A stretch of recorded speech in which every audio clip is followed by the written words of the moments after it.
Good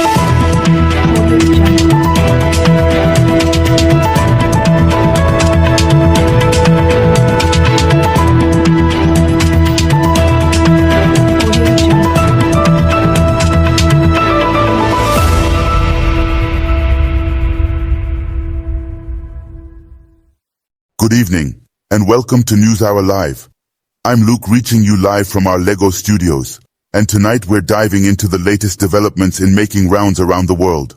For more, we would be crossing over live to our correspondents in Texas and Ashdod. We begin with the controversial tax reform bill in Nigeria. Joining us via Zoom to discuss this issue is Dr. Faith Adeleke.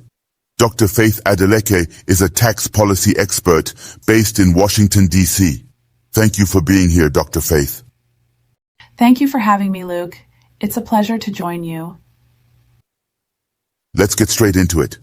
The Senate has just announced a date to address the concerns surrounding the tax reform bill. Why do you think these reforms have sparked such intense debate, especially around the VAT redistribution formula?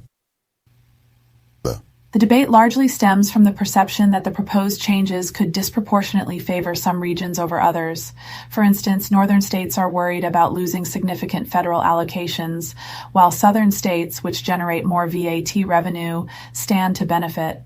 This is a complex issue, and it's clear that the current revenue sharing formula requires thorough review to ensure fairness. That's an interesting point. Some critics argue that the reforms are necessary for economic growth and improved tax administration. I agree that reforms are essential to address inefficiencies and reduce multiple taxation.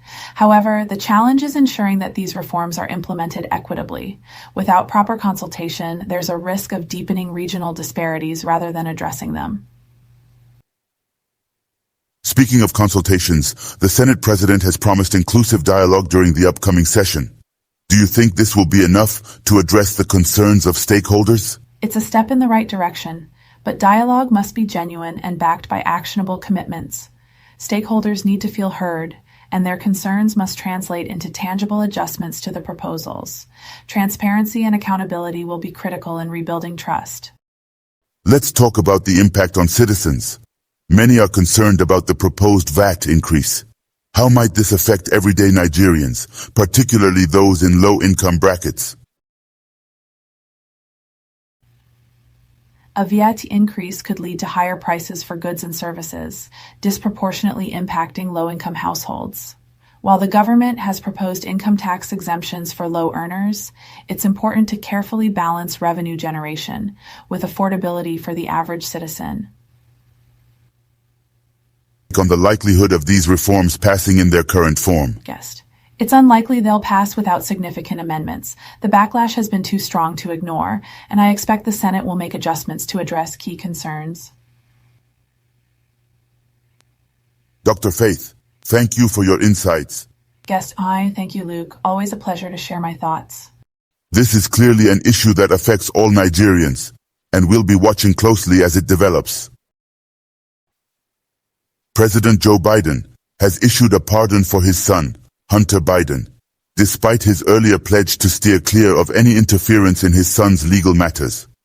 This decision has already sparked widespread debate, with critics questioning its implications for transparency and accountability in governance. For more on this unfolding story, we now turn to our correspondent, Fernando V., who is live in Texas. Fernando, how is this decision being received by the American public? And what are the potential political ramifications? Thank you, Luke. Here in the United States, this pardon has set off a political firestorm. Reactions are deeply divided along party lines. Supporters of President Biden argue that this move is an act of compassion for his son, who has faced intense legal battles and personal struggles. They highlight that Hunter Biden's issues stem largely from addiction, and this pardon could be seen as a father stepping in to help his family. However, critics, particularly from the Republican Party, have been quick to condemn the decision.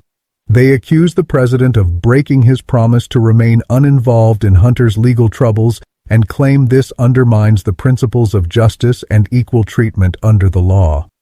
From a political perspective, this pardon comes at a precarious time. The opposition party is likely to use this as ammunition to question the president's integrity and judgment, while his supporters are trying to frame it as a personal, not political decision. Public opinion, as expected, is split.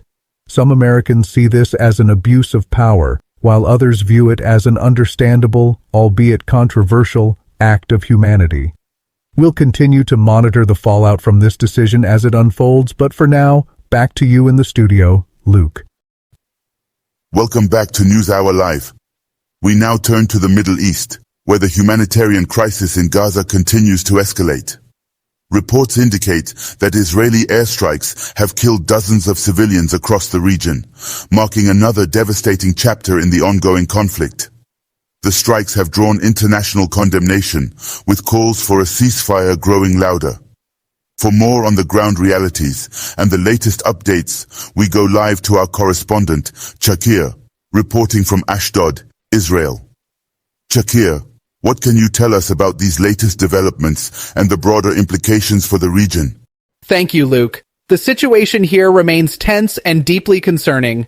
Israeli forces have intensified their airstrikes across Gaza in what they describe as targeted operations against Hamas infrastructure. However, the collateral damage has been devastating, with dozens of civilians reported dead, including women and children. Israeli authorities maintain that their actions are in response to ongoing rocket attacks launched from Gaza, which continue to pose a threat to Israeli cities, including here in Ashdod. But international observers and humanitarian organizations are raising alarms, criticizing the disproportionate impact on civilians and calling for an immediate ceasefire to prevent further loss of life. On the ground in Gaza, the humanitarian situation is dire.